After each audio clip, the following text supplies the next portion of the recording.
Welcome back नाजरीन। और इस वक्त खुशी की खबर यह है कि चीन से आने वाली जो वैक्सीन थी उससे मुतालिक अहम फैसला सामने आया है। और सिंध भर में अगर बात कर ली जाए तो 979 के करीब हेल्थ वर्कर्स हैं जिनको कोरोना वायरस की वैक्सीन लगा दी गई है। और अब क्या मामलात होंगे, किस तरह से टेकअप किया जाएगा, इस वैक्सीन को कैसे रखा गया है, कैसे प्रिजर्व किया गया है, तमाम चीज़ों को आज डिस्कस करेंगे। क्योंकि एक अच्छी खबर है, अच्छा स्टेप लिया गया है चीन की तरफ से। जो तोहफा दिया गया था पाकिस्तानी हुकूमत को, उसको जिस तरह से ऑब्लाइज किया जा रहा है और जिस तरह से डिस्ट्रिक्ट्स के अंदर, डिवीजन्स के अंदर डिस्ट्रीब्यूट किया जाएगा, वो तमाम चीज़ों पर बात करते हैं। इस वक्त डाउज यूनिवर्सिटी के कोरोना वार्ड के इंचार्ज डॉक्टर सईद साहब हमारे साथ ऑन कॉल मौजूद हैं। डॉक्टर साहब, बहुत शुक्रिया, हमेशा प्रोग्राम का हिस्सा बनते हैं। आखिर वो खुशी की घड़ी या खुशी का लम्हा आ ही चुका है कि जब ये वैक्सीन पाकिस्तान पहुंची और अब ये हेल्थ वर्कर्स को भी जिस तरह से वैक्सीनेट किया गया है, क्या कहेंगे आप इस पर?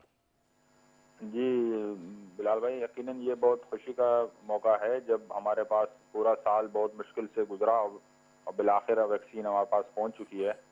तो ये बहुत अहम मरहला है, लेकिन इसको हमें बहुत सोच समझ के कैपिटलाइज करना चाहिए कि आहिस्ता आहिस्ता कोविड के जो नंबर कम हो जा रहे हैं, तो इससे फ़ायदा उठाना चाहिए और वैक्सीन मैक्सिमम लोगों तक पहुंचानी चाहिए। ठीक है। तो अगर हम इसको अच्छी तरह इस्तेमाल कर लेते हैं इस टाइम को, तो यकीनन ये मौजी मरज पे पाकिस्तान में भी काबू पाया जा सकता है इंशाल्लाह। अच्छा, अभी खास तौर पे अगर प्रोविंस लेवल के ऊपर बात की जाए तो सिंध के अंदर कितनी डोजेज हैं जो दी गई हैं और किस तरह से इनको डिस्ट्रीब्यूट किया जाएगा? अभी डोजेस तो काफ़ी वाफिर मकदार में है, क्योंकि अब जो फर्स्ट प्रायोरिटी दी गई है वो हेल्थ वर्कर्स को दी गई है, क्योंकि ये फ्रंट लाइन लोग हैं जो मरीजों को खिदमत सर अंजाम दे रहे हैं और फ्रंट लाइन पे हैं। तो जो प्रायोरिटी है वो डॉक्टर्स, नर्सेज और पैरामेडिक स्टाफ जो फ्रंट लाइन है, और नेक्स्ट फेज में फिर 60 प्लस जो एज के लोग हैं उनको ये वैक्सीन दी जाएगी। ठीक है। तो अभी तो शुरुआत है, मतलब ये वैक्सीन आती चली जाएगी, क्योंकि शुरू में थोड़ा सा कमी होगी, लेकिन फिर ये इतनी काफ़ी ज़्यादा वाफिर मकदार में मैसर होगी। और मतलब ऐसा नहीं है कि वैक्सीन की शॉर्टेज या कमी होगी। तो आइंदा आने वाले दिनों में, क्योंकि अभी लोगों का कॉन्फिडेंस भी बिल्ड हो रहा है, काफ़ी लोग के शुकूक शुबात जहनों में थे, तो वो जैसे जैसे अभी तीसरा दिन है वैक्सीन लग रही है, और बाकी जिन लोगों को वैक्सीन लगी है तो वो बिल्कुल सेहतमंद है और वो उनसे लोग फीडबैक ले रहे डॉक्टर हैं। साहब, हेल्थ वर्कर्स को लगाई गई, आपने लगवाई ये वैक्सीन? जी, ये सब हमारे जो हेल्थ वर्कर्स है रोजाना की बुनियाद पे लगाई जा रही है, और सारे हेल्थ वर्कर्स बिल्कुल हेल्दी है और सेहतमंद है जिन्होंने अच्छा, ये वैक्सीन लगाई। आफ्टर इफेक्ट जो बताए जा रहे थे, जो सिम्टम्स होंगे वो इस वक्त पाए जा रहे हैं फिर? अब तक जितने लोगों ने लगाई है तो उनमें ऐसी कोई खतरनाक साइड इफेक्ट्स वगैरह कुछ रिपोर्ट नहीं हुए। आम जिस तरह एक इंजेक्शन लगता है, जो हाथ में थोड़ा सा दर्द महसूस होता है, तो वो जाहिर बात हर इंजेक्शन के साथ होता है, तो उसके अलावा कोई अच्छा, ज्यादा ऐसी। डॉक्टर फैसल ने भी ये कहा है ना कि जो 60 साल से जायद उम्र के अफराद हैं, उनको ये जो चाइना से वैक्सीन आई है वो ये नहीं लगा सकते। रीजन क्या है डॉक्टर साहब? अच्छा, उसमें ये है कि जो स्टडी हुई थी जी। उसमें इस जो वैक्सीन थी, तो उसमें ज्यादातर लोग जो है वो 60 साल से ज्यादा लोग शामिल नहीं थे। तो अच्छा।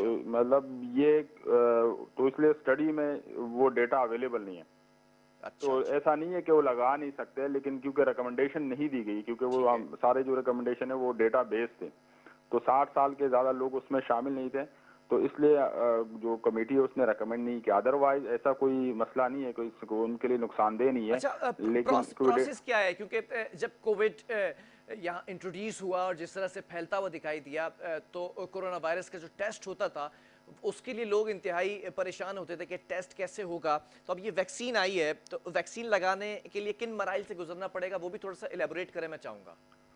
हाँ, वैक्सीन क्योंकि बहुत एक सेंसिटिव मरहला है, चीज़ें हैं, तो उसमें डेटा बहुत इंपॉर्टेंट है कि जो जिस जिसको वैक्सीन लग रही है उसका डेटा बाकायदा मॉनिटर किया जाए। तो वो थोड़ा सा डेटा एंट्री और मॉनिटरिंग जो के अलावा इसमें और कोई मुश्किलात नहीं है।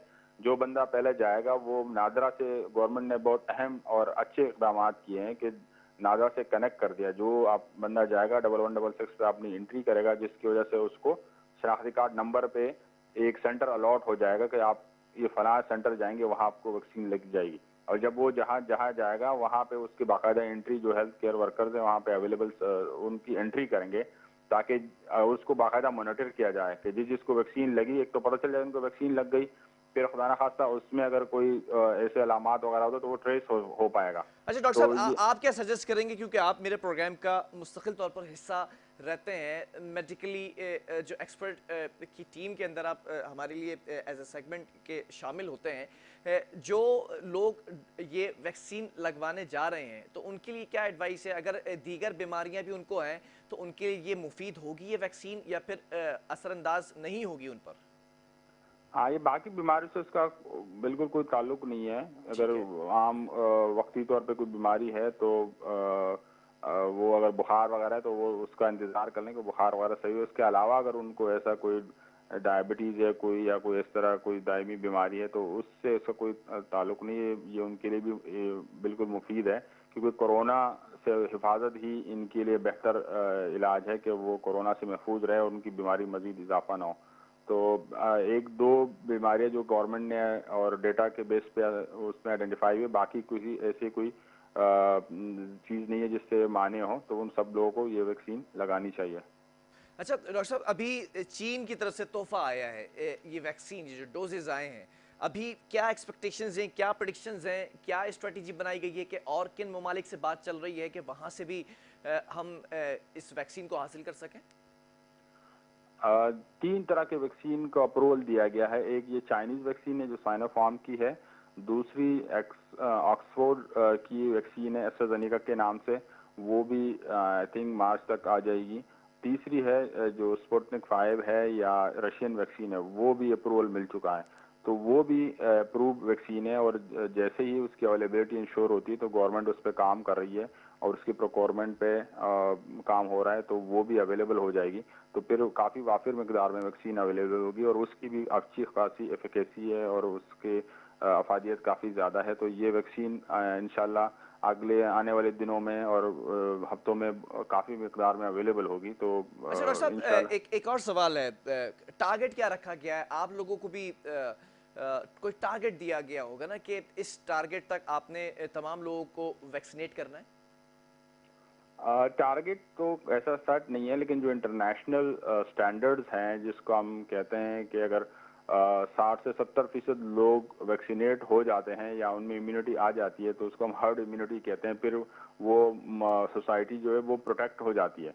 तो टारगेट फिर लॉन्ग रन में यही होगा कि ज़्यादा से ज़्यादा लोग इससे इस्तेफादा कर पाएँ, तो 60-70% लोगों को वैक्सीन लग जाए, तो वो एक इस मरज से फिर आसानी से छुटकारा पाया जा सकता है। तो अभी अच्छा डॉक्टर फिलहाल साहब, ऐसा कोई प्राइवेट टारगेट हॉस्पिटल्स नहीं। की अगर बात करें तो प्राइवेटली भी इजाजत दी गई है कि आप इंपोर्ट करा सकते हैं, तो इसकी कॉस्ट क्या आएगी अगर प्राइवेटाइज किया जाए?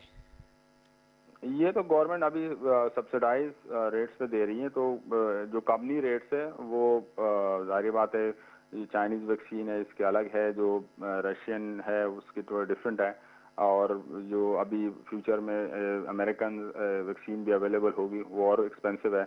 लेकिन हमारे हिसाब से जो चाइनीज वैक्सीन है या रशियन वैक्सीन है, वो उसमें फ़ायदा ये है कि इसमें टेम्परेचर का ज़्यादा मसला नहीं है।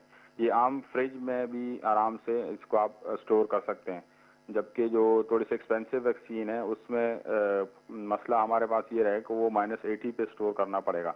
तो वो उसके ट्रांसपोर्टेशन और स्टोरेज बहुत ज़्यादा एक मुश्किल काम होगा, क्योंकि इतने बड़े पैमाने पे ट्रांसपोर्टेशन अच्छा डॉक्टर -80 साहब, और जो जो लोग वैक्सीनेट हो जाएं उन लोगों के लिए क्या एहतियाती तदाबीर हैं कि किन चीज़ों से प्रिकॉशंस क्या हैं, और किन चीज़ों से बचना है, या फिर कोई एक टाइम पीरियड रखा गया है कि ये दवा असर करेगी?